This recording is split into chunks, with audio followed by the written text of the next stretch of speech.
This segment is brought to you by JigMasters Jigs. When in doubt, get the jig out. Go to JigMasters.com and use promo code PNF20 and save 20% off your next jig order today. Welcome to the Bass Kayak and Beer segment on the Paddle and Fin Network. It's your host Armando Solá, and on this segment we kick back with a special guest and talk about life, kayak fishing, and the pursuit of big bass. So get your cold brews on and enjoy the show.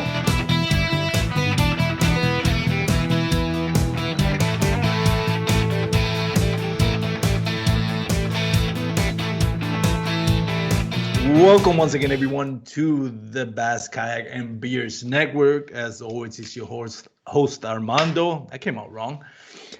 Special guest for today is Brad Hicks from the Final Cast. Brad, how are you today, man?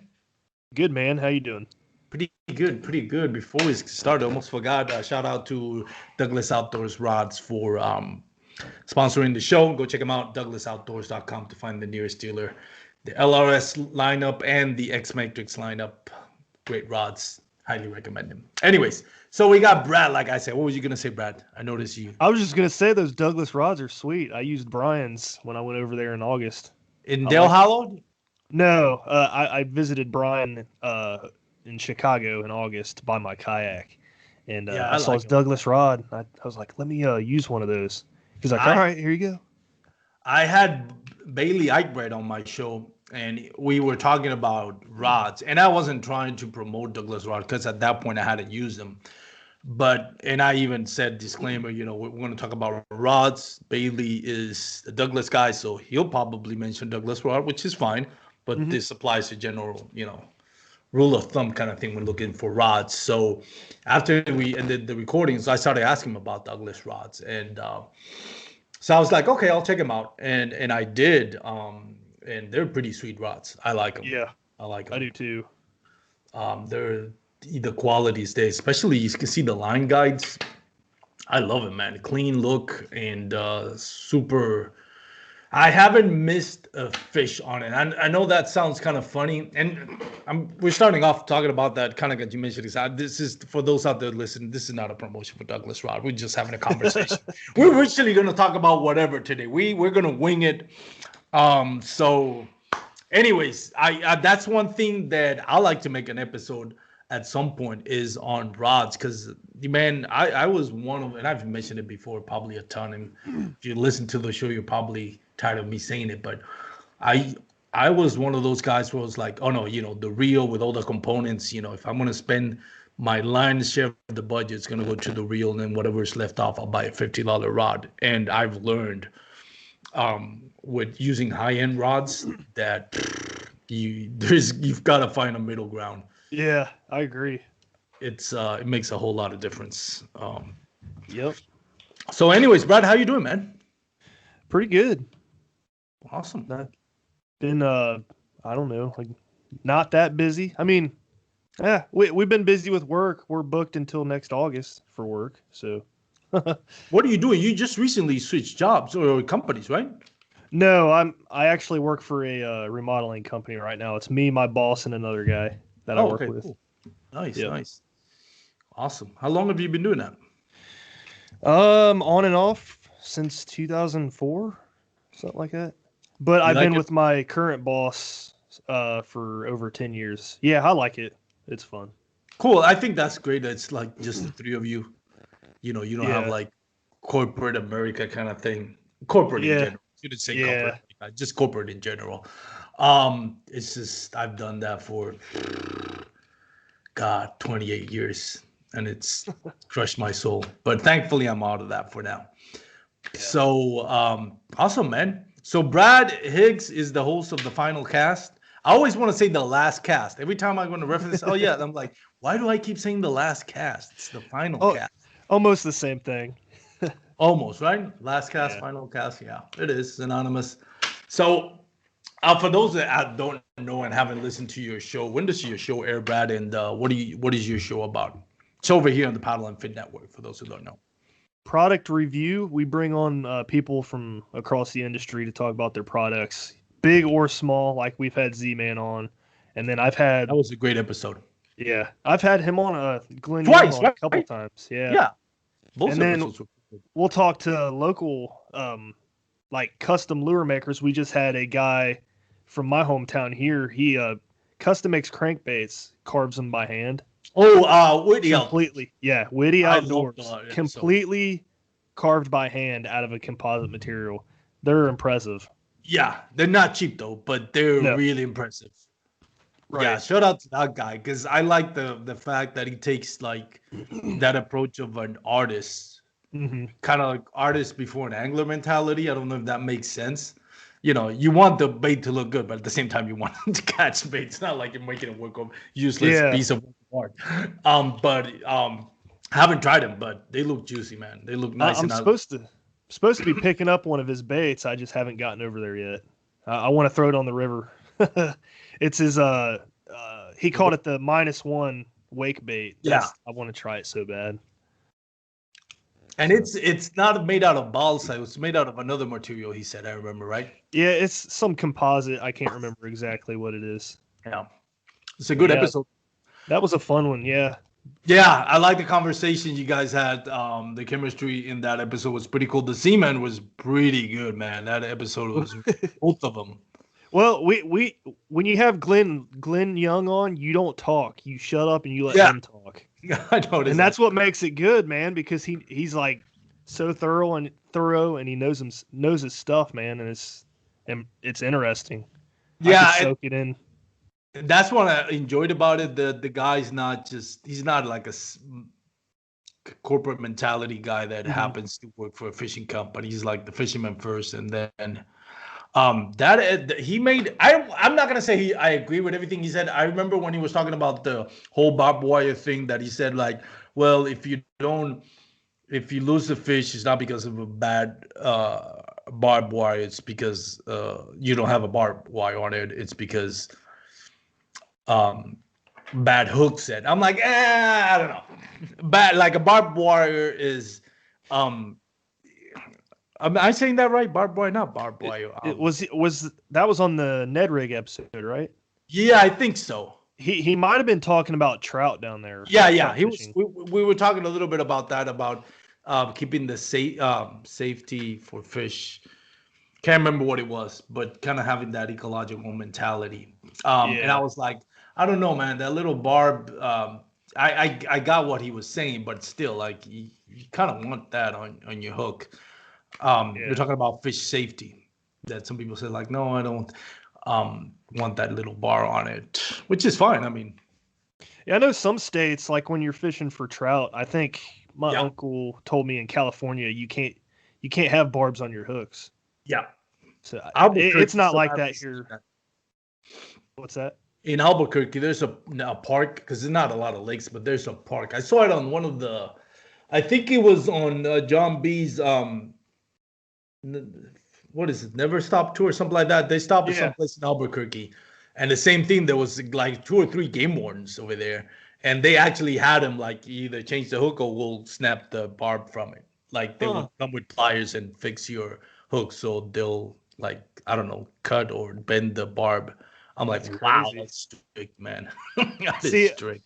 The joys of fishing the river in Ohio, out of the 8 years I've fished, I've only seen a game warden once out there. Really? Yeah. I mean, people are always, they're out there throwing trash, fishing without a license and stuff. I don't do that, but I see other guys doing that. There needs to be guys out there patrolling, but they don't. I don't know why. I've never encountered a game warden. I have seen, which I'm really glad. I do see a lot of times of what do you call them? Biologists, marine biologists checking the health of the lakes, and that's pretty cool. I actually saw him. We were at Wheeler Lake with Dustin, and we were wondering because we saw a bunch of bubbles, and it was freaking, not freaking Dustin out in the sense that he was scared. He was just like tripping him out. Like, what is that? What is all that? Like, we couldn't figure it out. It's like, what is that? And then there were 2 marine biologists who were like at 30 feet just scuba diving, checking for really? Yeah, and I was like, that's pretty. I've seen them twice. You guys should have tried to find them on your sonar.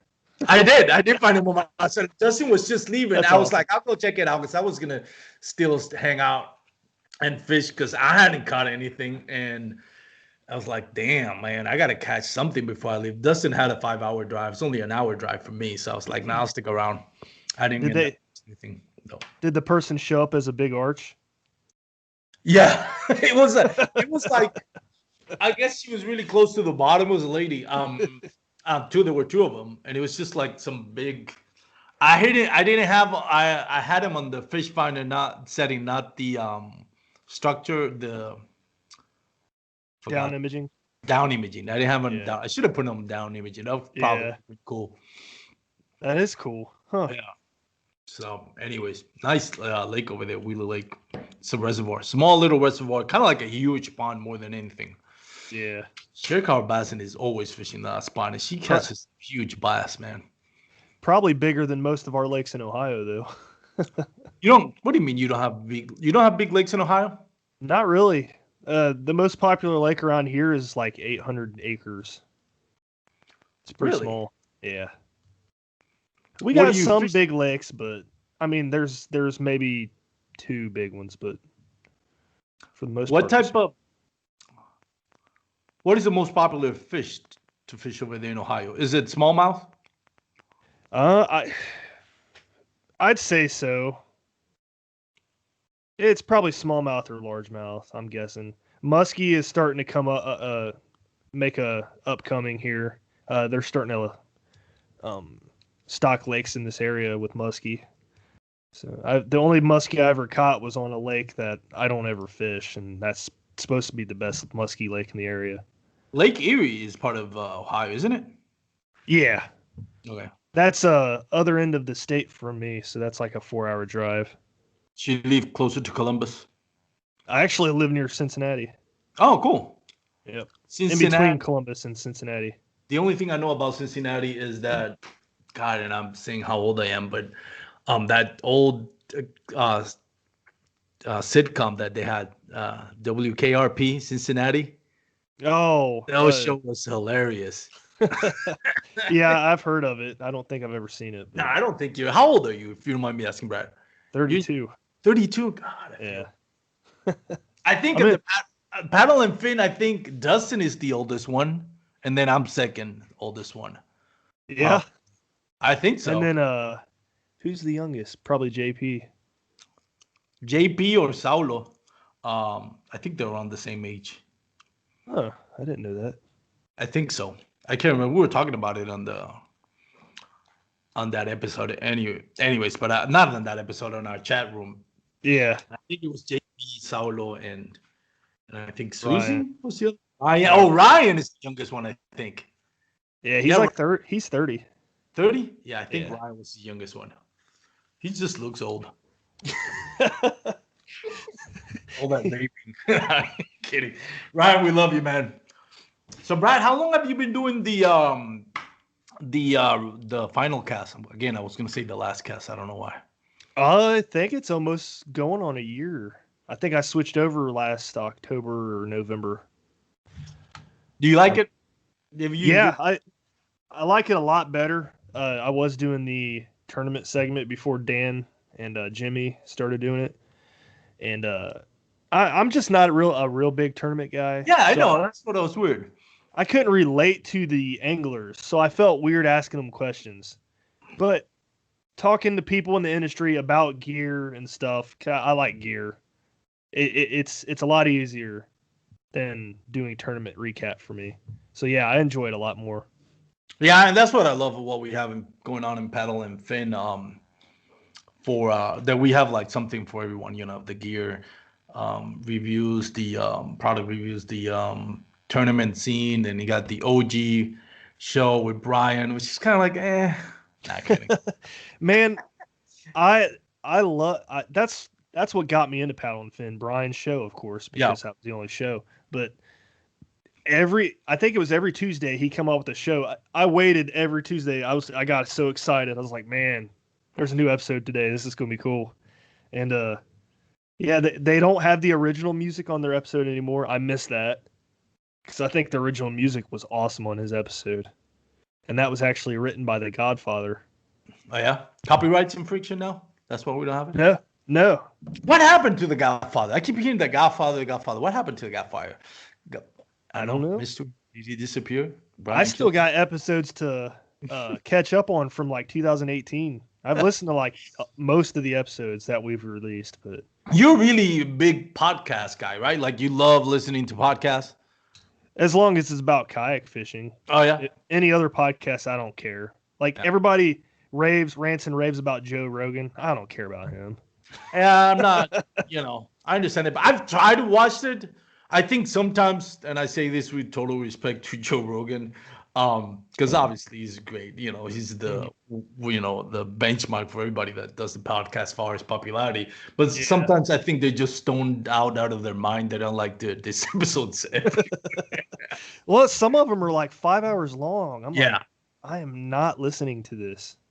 Yeah, and some of them it's just like, and there's some that are great. I think Joe Rogan's personality is what makes it great. Some of them just talk about stuff. They're like, yeah, this is I don't know, this is BS. Like I don't making up stuff up, but most of his guests too, I've never even heard of. So I'm just like, it's not interesting. The conspiracy theories are the ones that is like, I'm the. Oh yeah. Some of them are like way out there, but I mean. Heck, he's doing something right. I don't know if that says a lot about our society. The fact it's the most popular one. Yeah. But it's entertaining. It is entertaining. My wife loves podcasts. That's the one. She got me into podcasts. As far as when I wanted to learn fishing, more kayak fishing and bass fishing, because I don't come from that bass fishing culture. So I was like YouTube's, Gene Jensen's my favorite one as far as learning. I watch some of them from just entertainment. I respect John B. For what he's done, not necessarily with the Google Squad, just him by himself. Like to me, he's just the best. And I've said it before on the show. The best editing out there is. Oh, dude, what he's doing. He's like he could be like a movie pro or something. Yeah, I don't even know what to call it, but yeah, he knows how to put together. Yeah, might be the guy he hires. Maybe he just pays the guy. I don't know. I'm just saying in general, whoever's responsible for it does a great job of editing. Whoever it is, whether it's him or his camera guy or whoever he pays for editing, if there is such a person. But then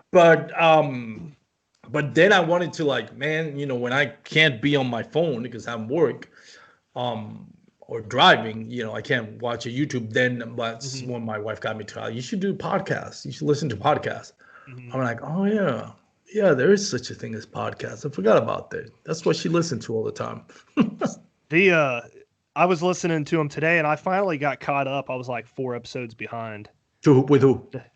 Just a couple paddle and fins over the weekend, and then I was just listening to the national championship on Dark Waters, and finished all that up. So then I was like, well, I can't listen to any more kayak fishing stuff. So I switch over to Fox Sports Radio, which is my other thing I listen to. I love Fox Sports Radio. Dan Patrick and Colin Cowherd and Doug Gottlieb.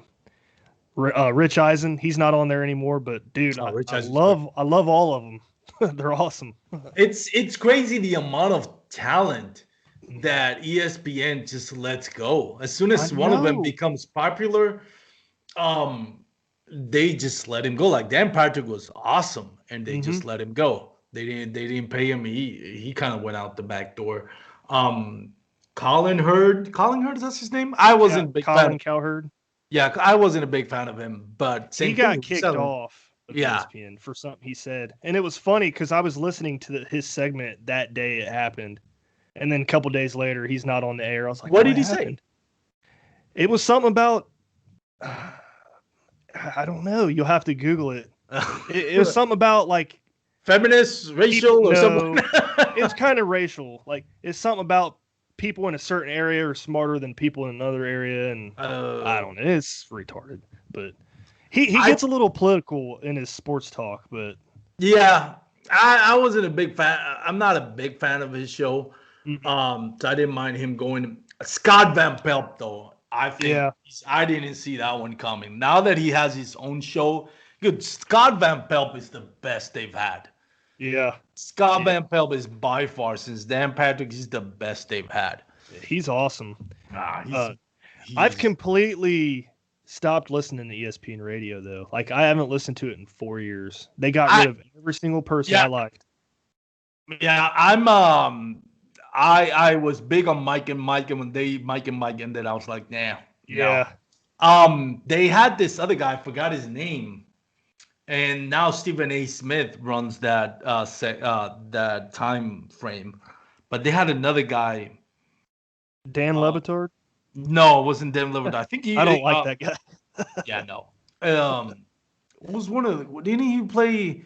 What is it? The brothers that play quarterback. Was it one of them? I can't remember, but I thought he had a good show, and for whatever reason, it's not there anymore. Huh.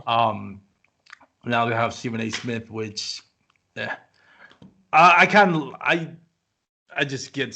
I like it.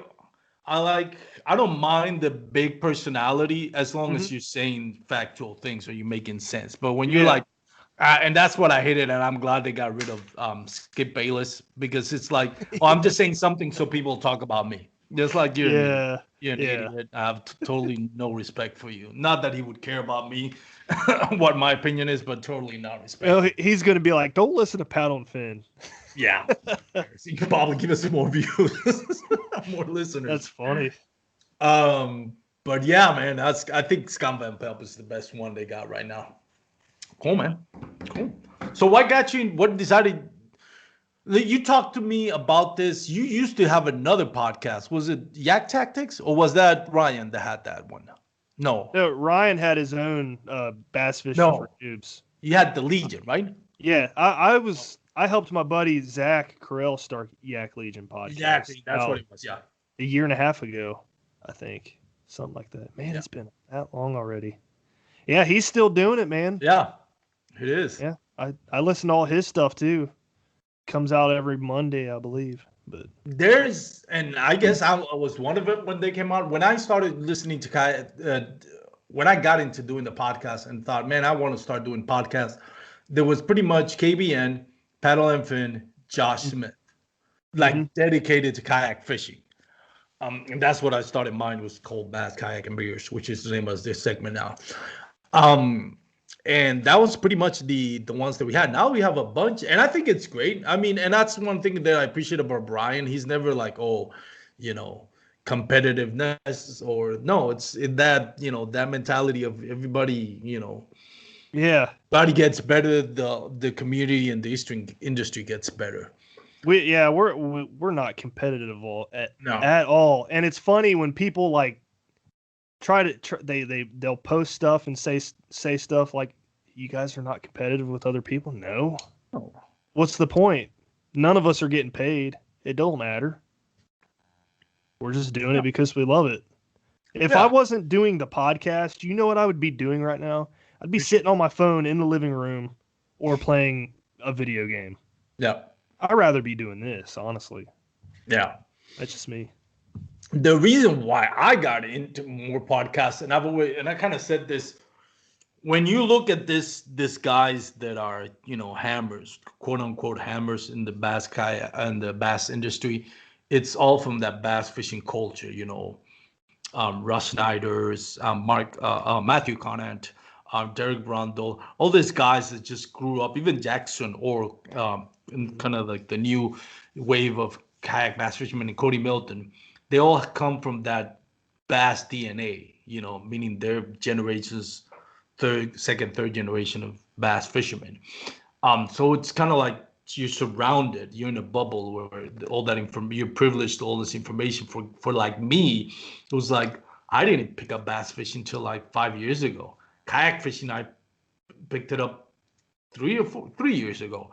Mm-hmm. So it's like, and I want to get better at it, not necessarily to compete, but in order to enjoy it. Instead of catching like maybe one fish a month, I want to try, trying to consistently put up 5 fish every time that I go out. Yeah.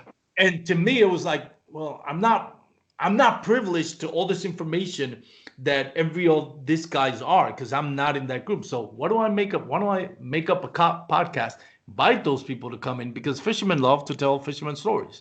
Mm-hmm. Everybody. Everybody. There hasn't been a single kayak fisherman out there that haven't talked to says you want to come to the show, and they say no, I'm not interested. All of them. Well, that's not true. There's been a couple, 2 or 3, but that's more because they're like social media personalities and whatever. But like the tournament anglers that love kayak fishing, they don't do it for the social media aspect of it, the popularity aspect. They just do it because they love it. Mm-hmm. They love to talk about kayak fishing, man. You can't get them to shut up. Yeah, and I love it too. Yeah, no, and that's the best thing about it, man. Just kind of like being able to prick brains of some of the best anglers out there has helped my game a lot. Yeah, I agree. Listening to, like, even Ryan's show today about the crankbaits with Craig Dye, that was a good show. I have to listen to that one. Someone, I think you commented on that it was a good show. I have to check it out.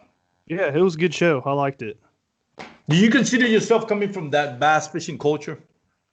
Like, do you see your parents, grandparents used to do that? My dad. Before my dad, I don't think anybody in my family fished. But he taught you fishing and all that? That's how you came up to... Yeah, I believe last time I was on your show, we talked about it. Remember that was a period in time where we went 10 years without fishing, and then I moved out. Yeah. That we had that in common. We were talking about that. I forgot about that. Yeah, it's been like nonstop ever since I moved out. I started fishing, and for the last 8 years, it's just been like I've been addicted. It's cool, man, and it's cool to see like it rubs in on some of your friends. Like right now, I have one friend that used to do kayak fishing, and we're actually on a boat today fishing because he got rid of his kayak and bought actually like a 14-foot long boat. But I have no one around me that really loves fishing other than him. Kayak fishing, I'm pretty much the only one. So I was like, man, I struggled. But I seen some of my friends that are listening to my podcast. They're like, hey, man, can you take us fishing with you? And now that I have a bunch of them that are just like addicted to bass fishing. You're going to need to get another Hobie. I know, right? I want to say it's for my wife. I keep saying that. I tell my wife, I got to get you another Hobie to spend time together. It's really just... You need to get yourself a Pro Angler and give her the... I know. That's my plan. I want the Pro Angler 360, man. Oh, man. I love that. That'd be... I'm allowed to say this now. I'm a free agent. I'd love a Hobie. Not gonna lie. But I mean, would it work on you? What type of? Because I know you're a river fisherman. Right? In some spots it would, but I couldn't do floats. That being said, I would probably use that as a tournament lake boat, and then have my river boat still. I saw. Christian Fisher made a video right when the pandemic started. She moved him, I think AJ and a couple other guys, girls moved up like I don't know where, and they made a video of using Hobie, this 360 drive and the flip kick up fins. Kick up fins. That's the word I'm looking for. Thank you. About how good they are on rivers. And I thought, oh, that was interesting. I mean, I almost got sold on it. The only thing to me is that the transducer on the bottom. It's like, I can't. Yeah. Well, it has that Guardian plate that lifts up and down, right? Yeah. But I thought about the kick-up fins once. What if you're going down the river sideways? Yeah. Those kick-up fins don't work then. Not unless you have the 360, because then you can just turn, and then the fins. All you have the kick-up fins like you pretty much have 1 foot forward, 1 foot back, and then the kick-up fins kick forward. Yeah. That's the reason I didn't get an Outback.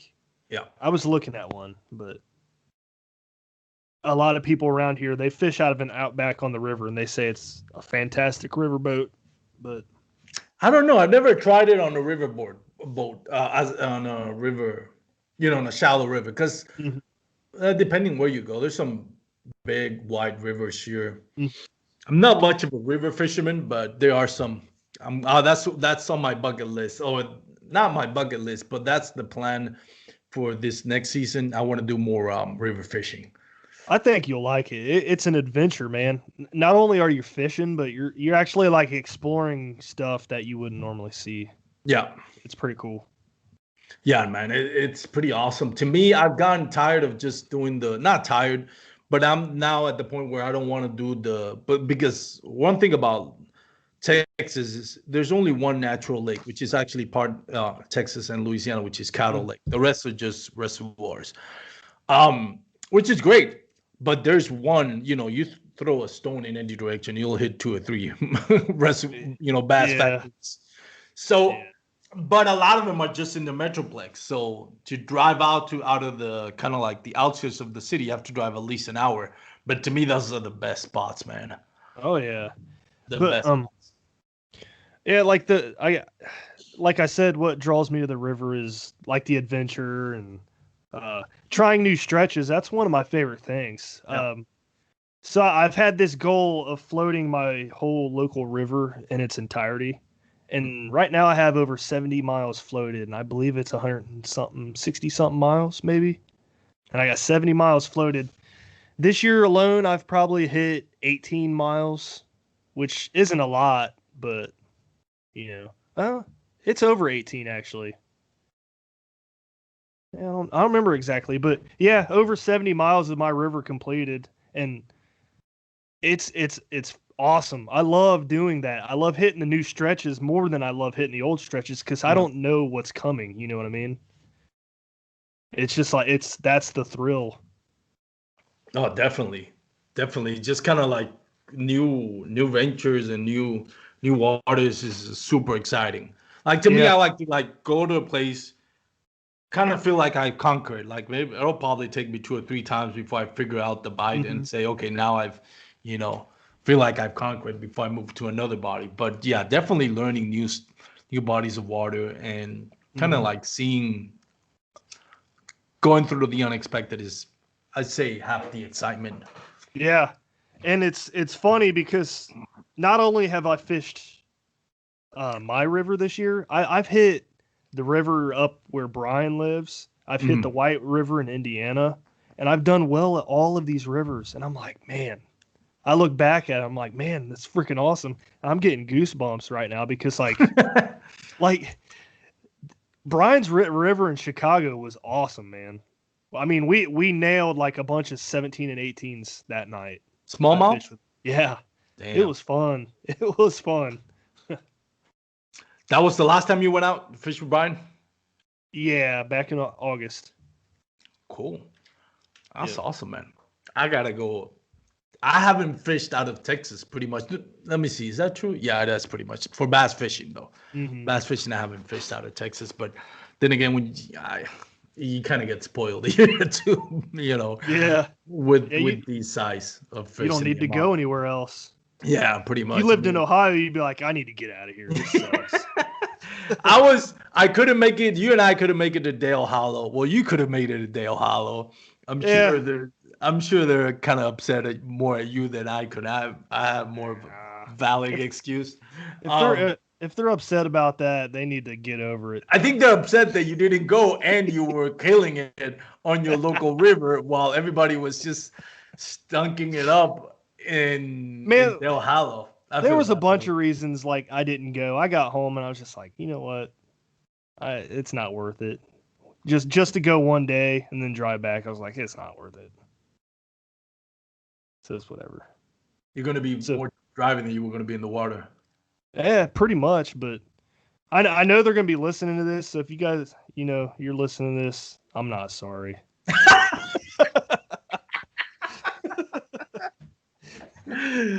Oh, man. We are so much getting in trouble with this, guys. Sorry. Booty hurt. Hashtag it. Man, I'm sure the guys got fun. I wish I would have been able to go, but I'm sure they have fun, even though they didn't catch anything. Yeah, I mean, if I could have gotten Thursday, Friday off, man, I would have been down there in a heartbeat. But yeah, I bet it was fun. Shout out to Dustin. He's the real trooper. He had a 14-hour drive. He literally spent twice as many hours on the car than he did at Dale Hollow. Literally. That's 14-hour drive going, 14-hour drive coming to spend a few hours fishing. Like, yeah, I think he was there a couple days.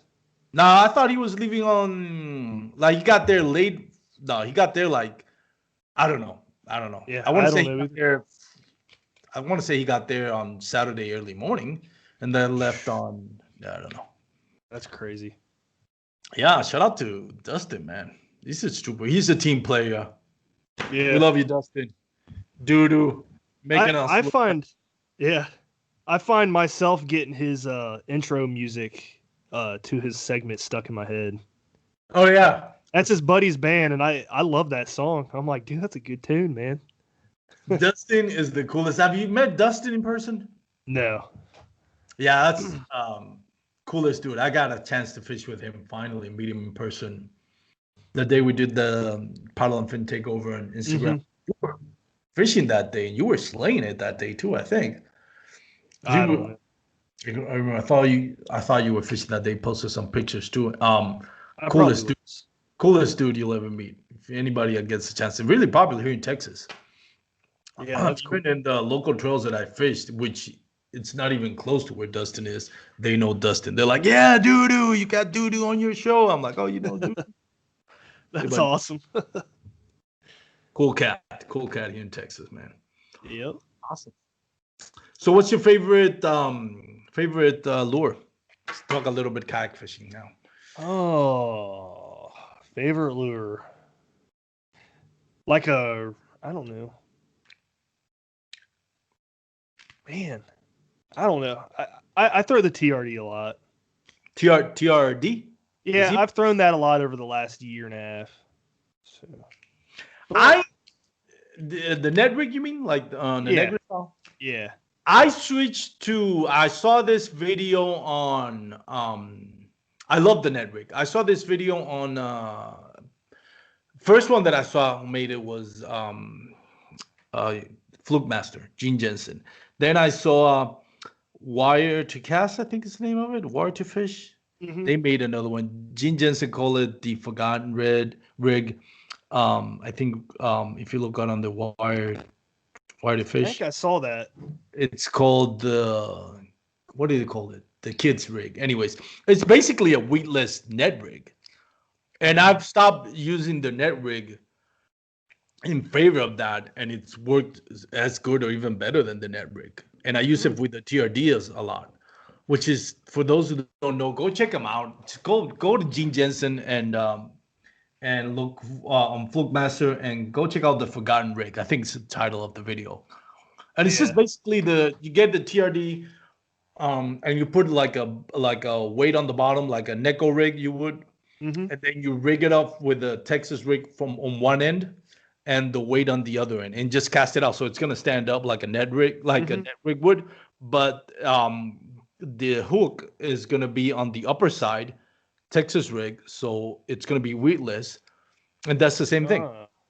I would figure you try that on a river, because with the river, how many times you get snagged when you have a net rig though? Not much. I mean, you will, but not as much as you would in a lake where there's a bunch of sticks and stuff, you know. Because in a river, you don't have very many laydowns or sticks or anything, because it all gets washed downstream. If you see like bridges, you'll see a bunch of log jams. That's where they usually end up. Yeah. But if I'm getting stuck, it's usually in between like two big pieces of concrete, like down in the crack of them or something stupid. Okay, cool. Yeah, I still use the net rig every once in a while, but whenever I see like structure down there, that's what I've been throwing. It works just as good. Yeah, as even better. Now, I will say, if I'm on a lake and there's grass, I'm throwing a Texas rig worm. Yeah. And I'm just jerking it right through those weeds. I love doing that. It's so much fun. Okay, so let me ask you this: since you did the Seaman episode twice now, a jackhammer, worth it? I've actually caught my better fish on a Project Z, but our water in Ohio is dirtier, and that Project Z chatterbait has a bigger profile, so I think that has something to do with it. That's still Seaman, right? Yeah. Project. Oh yeah. I actually have one of those. It's the $7.99 version. Yeah, because that's the other thing. Z-Man has a bunch of chatterbaits. They have the original chatterbait. They have like 3 or 4 chatterbaits. I'm like, I didn't even notice. There's like 12, I think. Yeah. Yeah, the one you're talking about is the one that has like a wobble head, right? No, that's the CFL. Yeah, that's the Project Z is it just has different components than the jackhammer, and it's bigger profile. Oh, okay. Yeah, no, then I have the CFL. I have the original chatterbait, the CFL, which is kind of like a wobble head, which I haven't really caught many with it. I don't think I've caught any of them with it. And then the jackhammer, which who was I telling? I think I told Josh that I forgot I can't say the word that I said. But anyways, it's one of those things where it's like, I don't want to love the jackhammer just because it's so expensive. Like, I want to hate the jackhammer. I want something to catch as many fish as I can catch with a jackhammer that's not as expensive as a jackhammer, because to me it's way too expensive for a chatterbait, a glorified chatterbait. You want to hear something crazy? You think the jackhammer is expensive? I used a bait over the weekend called a Labina Lures Rico, and it's a popper. $25 popper. $25 popper? Yes. What is it made out of? What's so special about it? I don't know, man. Let me Google it. What's the name of it? Labina Lures Rico. Albino Lures? Labina. So it's they're Mexican? I guess. Labina Lures? They make a bigger one, they make a smaller one, and then something else, I think. But the Lobino. I used it for the first time this weekend. I'm like, man, that was sweet. I had to go buy me one because it was my buddy's. He let me borrow it. And he kills, like, nobody's using them around here. So it's like, you throw it, you're going to get hit. Everybody's using whopper ploppers still. By the way, I say Mexicans because that's the name. Please, those that are very sensitive about this, I'm just saying the Mexicans, that's the Mexican word or the Spanish word for bass. So calm down, everybody. Not trying to be, I'm Latino, so I can say it. I don't want anybody to go out there, oh, he said Mexican. That's the word they use. It's fine. So, Lobina, I'm looking at it. Why $25 for a popper? That's what I don't get. What is so special about it? The rattling? I don't know, man. Does it work better than any other popper? I don't know. That's the first popper I ever used. I don't know, man. I don't think I can. Like, there's baits out there that I can see, okay, because of the dynamics of the bait. Like, Mega Bass jerkbait to me is, I'm not going to say it's overly priced. It's super expensive. But damn it, that's the best jerk. I don't care what anybody says. Mega Bass jerkbaits to me are the best jerkbaits out there. They are just a fish magnet. They are great. The components are great. The way they make them, and I'm not going to go into details because I'm going to look like a fool because I don't know anything about it. But they cast great. Cast a lot better than the Rapala, in my opinion. And they stayed suspended. Their hooks are one of those lures that you really don't have to change the hooks on them. Their hooks are amazing. They're kind of bent in. Not Rapala, bass, Mega Bass, to me, I'm not gonna say they're overpriced. I'm just gonna say they're worth it because they're $25.99, so it's what, $26 plus tax. But God, those are great jerk baits. But I mean, a popper is like a popper. It just floats. There's a guy in my local area. He runs the Tackle Talk podcast. Yeah. He had the owner, I think, of Labina Lures on his show. So. Oh yeah, I heard that one. Yeah. They might talk about it. But you mentioned jerk baits. I was just looking at some jerk baits today. I didn't know which one I wanted to buy. I was looking at Lucky Craft pointers. Somebody told me to check out Mega Bass, so I'll probably look at those. Somebody said KVD, but I have one of those already. KVD's good. And Rapala is good too, but dude, Mega Bass, man. I don't know. They have one that's kind of like a shad color, like a little purple line. blue, kind of like purple, and then a little ghost on the bottom. Dude, that thing is magnets. I love it. The Rapala was my first one. No, actually, it wasn't I got my first jackbird was, I think it was Strike Pro. It was on one of those mystery tackle box, and that was a fish magnet. That thing was a fish magnet as well. But then I tried the Mega Bass, and I ain't going back. That's the only one I still have the other ones because I still have them, but I'll throw the Mega Bass before anything else. Good to know. My buddy said the same thing. He said Mega Bass are good, but man, they're expensive. Yeah, expensive. And like I said, going back to the jackhammer, man, it's just, God, it just works, man. My top two fish have come on a jerkbait. One was on deep ledges. Actually, that was after recording. I think it was after recording the episode with Dan Perry talking about deep ledges. I started using that 1 1/4 inch, 1 1/4 ounce jackhammer. The black and blue, that heavy one, throw it out, let it sink, and then start rolling it from the bottom. I think it was caught it like at 17 feet. Dang. 20/4.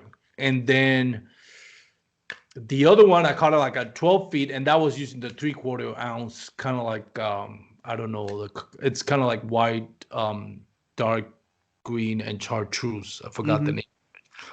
But it was a jackhammer, and that was almost 22 inches.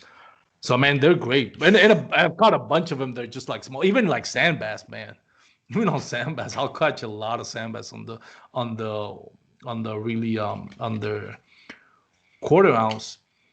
I think it's interesting because Ryan mentioned on his, not this episode, but the last week's episode, that jackhammers don't come in a 1/4 ounce, and I think they do.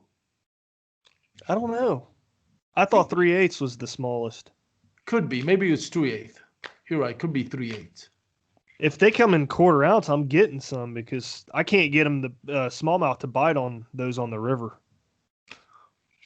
Yeah, maybe he's right. Maybe 3/8. Yeah, I think it's 3/8. He's right. Anyways, cool stuff, man. Yep. But you know which one I tried this week, and I actually posted it on my Instagram. Shameless plug, bass.kayak.and.beers if you want to check it out. Mega Bass again, and it's a little bit cheaper than the jackhammer, and it's I think it's the quality of it is great. It's a little underspin. It's a swim jig underspin. So it has the it's called the OZ swimmer. They got some weird names. I can't pronounce them. Yeah. But I posted it. It is amazing. It has like 4 keepers for their trailers. And it's the thing that I like about it, and I'm going really into detail about this, but the keepers are like facing the opposite way, right? So it holds the trailer, but instead of just having pointy wires, and that's what I love about it, because you can tell they put the craftsmanship on it.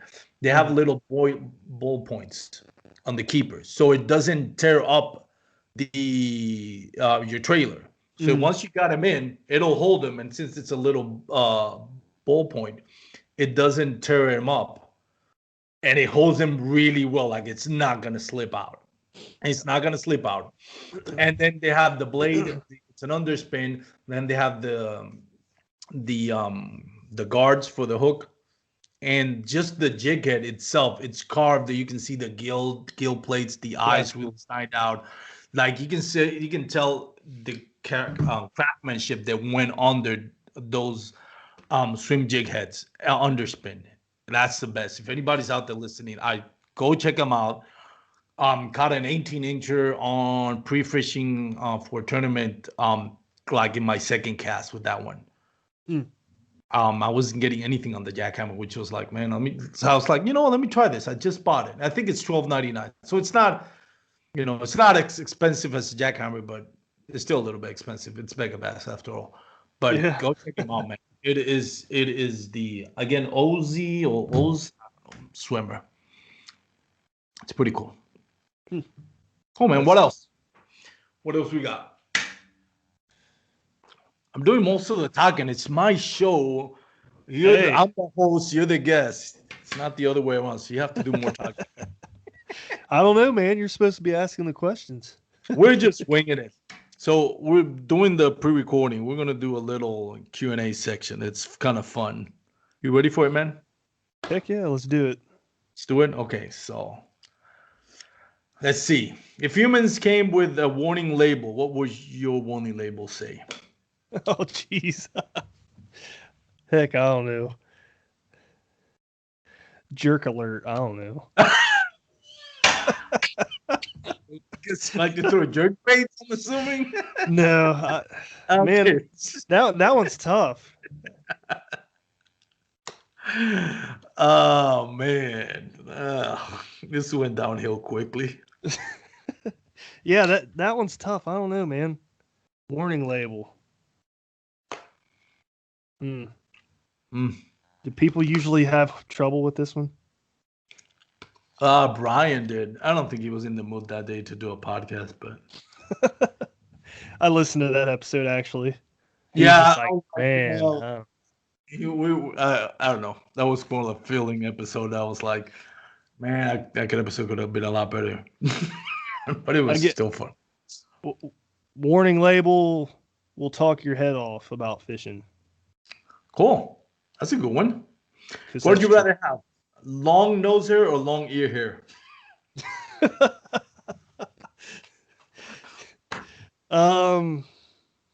Probably nose hair. You can trim those. All right. But you can trim ear hair as well. I got both, so I don't get to choose. That's awesome. If you could take, I asked this one to Brian too. If you could take a fictional character, any fictional character, you take fishing, who would you take? Fictional character to take fishing with me? It could be a cartoon, could be just fictional. Oh, man. TV show. Crap. Not your voices in your head, though. Something people can relate to. Fictional character. Trying to think of my favorite show. Or something like that. I don't even know. That one's tough, man. No? Oh, man. You need to give me these questions beforehand. Well, it wouldn't be so fun. That's right. This is better. This is the hot seat. Yeah. Have you ever had anything waxed? If so, what? No. All right. Wear a monitor that beeps when you're lying or beeps when you're attracted to someone. Wear a monitor attracted to someone, probably. Really? All right. I don't lie, man. That's why you should wear the one that says to me. Okay. Cool. What's been your this can't be happening moment on the water? It's that one day that you're like, this cannot be happening to me. I've had way too many of those, but what's been your... That was easy, right? Man, it seems like every time I'm on the water, I get the stupid wind knots in my braid, and then I'm gonna have to pull out the whole reel, and then I'll gently have to undo these knots, all while going down current. I'm like, you gotta be kidding me. This happens every trip. That's the worst one? Oh, dude, I hate it. All right. I mean, you're just wasting time at that point. It takes like 20 minutes. Really? Well, how bad is that bird's nest that you made? Like, to me, that's the easiest one. Braid. It's just like a wind. It's just like a wind knot in spinning gear. If you've ever seen one of those. Oh, yeah. I know what you mean. Yeah. I hate those. Sometimes I'll have to cut off both ends and just tie it like a leader knot and then just go back at it. Because I'm like, I ain't wasting all this line. I'm cheap cheapskate when it comes to line. The worst is when you get that, when you hit that on your back and you hit something and you have like floral and it just all the line just comes out. Yeah. Like, none of it. Like he's like you have to pick out the whole reel. Yeah. before you can even start reeling again. Yeah, and that sucks. That one, and then when you start, because you forget, you're like, okay, let me take the line out, and I'm like, God damn, I'm almost going all the way to the spool here, all the way, and then you start really back in, and then you realize your line, you had so much line that it's wrapped around every single little piece of nook and cranny on your kayak. Yep. Been there before plenty of times. Jeez, that's the worst. Yeah, it is. All right, so let's see. Lick every inanimate object you see, or be licked by every living thing you see.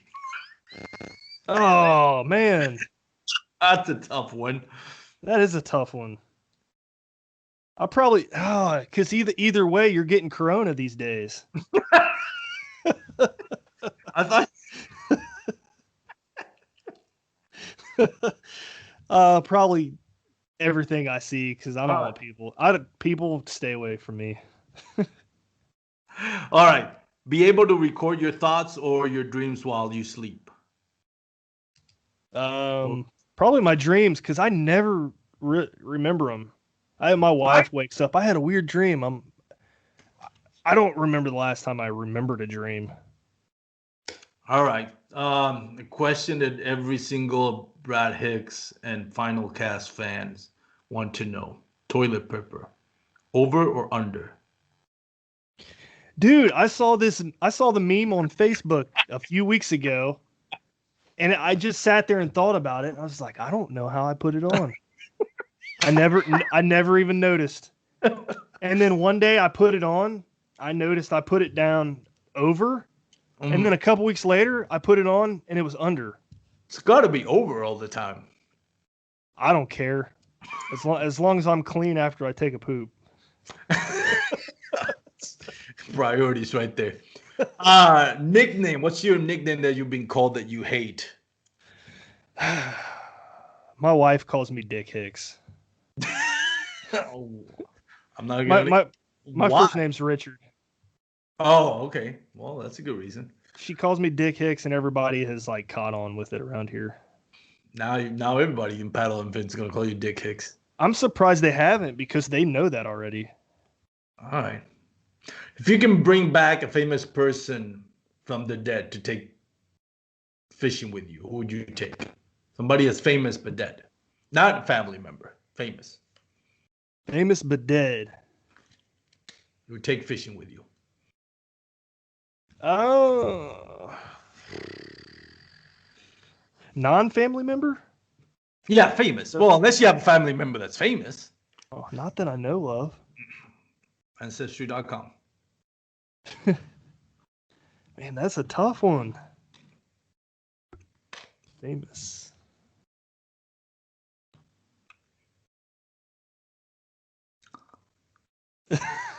I don't know. Oh, man, come on. Dang. Right. This is easy. This is easy but interesting. Eat peanut butter and jelly sandwich or grilled cheese sandwich every day. Which one? I go with PB. You got to go with PB and J, right? That's your nickname on the... We have to change your nickname of the Paddle and Fin host chat if we... Yeah. All right. Yeah, I would pick that, but I will say, honorable mention, I had 2 grilled cheese sandwiches before we started this podcast. Oh, man, so we might have to cut this short. All right, this is a good one. Spend a year living at a nudist colony or an Amish community. Ooh. Amish community. Amish community, all right. I pretty much already live near one anyway, so that's nothing new. Okay, let's see. Grossest thing you ever seen someone do in public? So back at church camp when I was younger, they had a game. Oh boy! At least I didn't start it like one time at band camp or something, you know. Yeah, it's kind of how that's that vibe though. Go ahead. Church camp, they had a game where this guy covered himself in peanut butter and had all these teenagers just. Whoever like licked the guy clean first from his arms and his face, that team won. And I left the gym. I was like, I am not doing that. That is weird. You guys should not be doing this. That was in a church camp. Yeah. How old were the kids? Oh, teenagers. The leader of the team was a teenager too. Yeah. But it was still weird. I walked out. The kids were licking the priest clean. That's what I'm assuming. Yeah. We should probably weirdest thing I've ever seen, man. That is I walked crazy. out. I was like, I'm not doing it. I'm sorry. That is crazy. Yeah. Oh my God. What are the strangest when you were in high school? What's the strangest, or in school in general, strangest thing you would find in someone's locker? I don't remember going in anybody's locker. You haven't lived life then. No, kidding. Oh no, my bad. Strangest thing someone can find in your locker. That was the question. My bad. In my locker. Yeah, that should be a good one. Probably my man thong. Oh man, yeah. I'm just joking. No, I believe you. That one's stupid. Now let's look for another one here.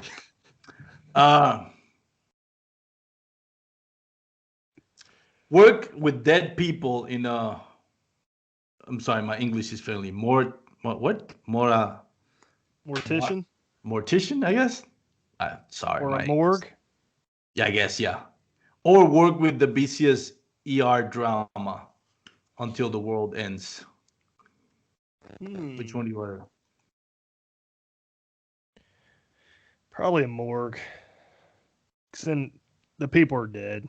I won't have to deal with a live person screaming. That's true. That is very true.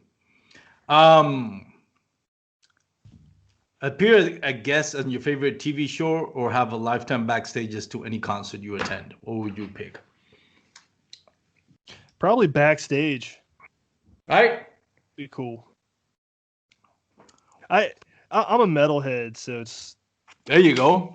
I think it'd be cool to hang out with some of these metal guys in metal bands. What's backstage. your favorite metal band? There's a couple of them I like. Periphery is pretty good. Which one? Periphery. Never they're like a progressive metal. Kind of like Tool. Yeah, but they're heavier than Tool. Really? Wow. Yeah.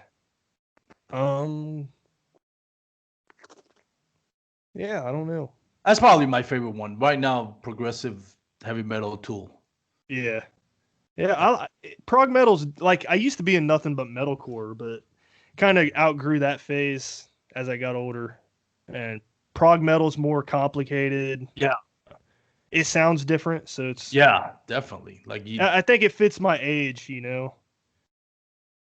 Yeah, no, I agree with. Well, actually, I'm a lot older than you, but progressive to me, I got into progressive metal by listening to Tool. Mm-hmm. Their first song, I forgot what it is. One of the creepiest videos I'd see was that little I forgot how you call it when you take a picture, then move the little whatever it is, and then take another Claymation? Yeah. Yeah. There's that first, I think it was one of the first music videos they did. I was like, good Lord, I don't know what this is, but I love it. So. Yeah, I only know one song by them, I think. Maybe two? Yeah. Oh, man, I have a bunch. Okay, so what's your favorite concert that you've gone to as far as metal goes? Definitely Warped Tour, man. Warped Tour was a blast. God, you are really a metalhead. Dude, the few years I went back in the early 2010s or whatever you want to call them, that was so much fun. Going with my buddies, being in the pit. One of my buddies gets kicked in the face during August Burns Red. Ends up going to the hospital because he scratches his cornea in his eye. It was pretty epic. You're like one heavy metal concert away from being like a neo-Nazi by now. No, I'm not like that. That's what I think about all the guys with the big boots and those are the worst mosh pits, man. Those are the worst. I wouldn't get in those very often, but when I was younger, I would do it more frequently. Now I'm just like, I'm the old guy in the back, standing and just enjoying the music. Yeah. Back in the day, we used to, back when we were younger, we used to have love to go into mosh pits. One time we went to a concert. One of my best friends, Javi De Jesus, he was 6'5". He's a huge guy. The guy was like 6'5", 200 and something pounds. And we had the mosh pits, and he just knocking people around. And then the security guy for the concert is like, "You have to leave the the mosh pit. Because seeing the concert, you cannot be on the mosh pit." Guy was a savage. It was fun though. Fun times, man. Heck Fun yeah. times. Cool, man. Well, we're kind of wrapping it up. We're almost an hour here, man. Brad, thank you so much for joining the show. I appreciate it. Kind of last minute fill in episode. It's been a busy week for everybody in Paddle and Fin pretty much. So appreciate you taking the time, man. Go check out Brad Hicks on his final cast every Thursday morning, right? No, Friday morning, right? No, Thursday.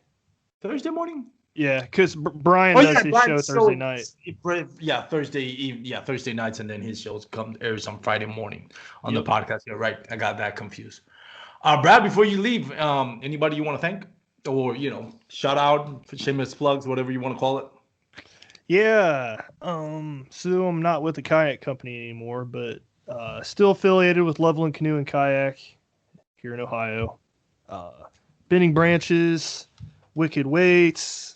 I always forget these. Bio Power. That's a newer one. Yep. Yeah, they hooked me up with some batteries, and it's been awesome. Using those to power my trolling motor and stuff. And Yak Gadget, that's a newer one this year. Yeah. So shout out to them, John Thomas and Jason Ricketts, man. That was another great episode you did with Yak Gadget. I love the products. Yeah, I like them too. I just bought the new canoe Quick Track. Yeah. So yeah, it's a cool product. It is. I want to get their crate. I still have that milk crate. Oh, dude. I don't have a milk crate. I actually have a crate.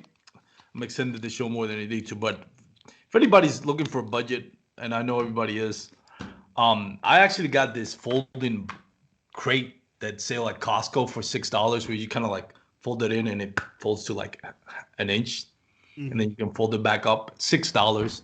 I drilled the rod holders to the side so you can't fold it back down. $6, and it fits like, I don't know, like 10 3600 Plano boxes in it. It's pretty cool. So if anybody's looking for a budget, but I am going to get more serious about the crate, and their Yak Gadget, that crate they have is pretty awesome. Oh, Thanks. dude. Great crate, especially if you have like a hurt back or something. You don't have to turn around completely to get in it. No. The boxes are angled towards you, so you just reach behind you. It's nice. Yeah, and the rod holders kind of like keeps things more clean in the kayak. Yep. That's the thing about it comes with 6 rod holders, the XD crate. Thinking about that. Well, anyways, Brad, thank you so much. There's a lot of stuff we can talk about kayak fishing, but really appreciate it. I know it's a lot later for you than it is for me, so thank you for taking the time, man. For those out there listening, thank you again for listening to Bass Kayak and Beers Networks. Remember, you can catch us every Wednesday morning. This show will air, and every Wednesday. And tune in on Paddle and Fin. We have a new episode every week for different segments. Thanks again for making it this far if you did. And if you're on the water, be safe. Take the necessary precautions. Wear your PFDs. And peace. Tight lines, y'all. See ya. Thanks for tuning in to another killer episode on Paddle and Fin.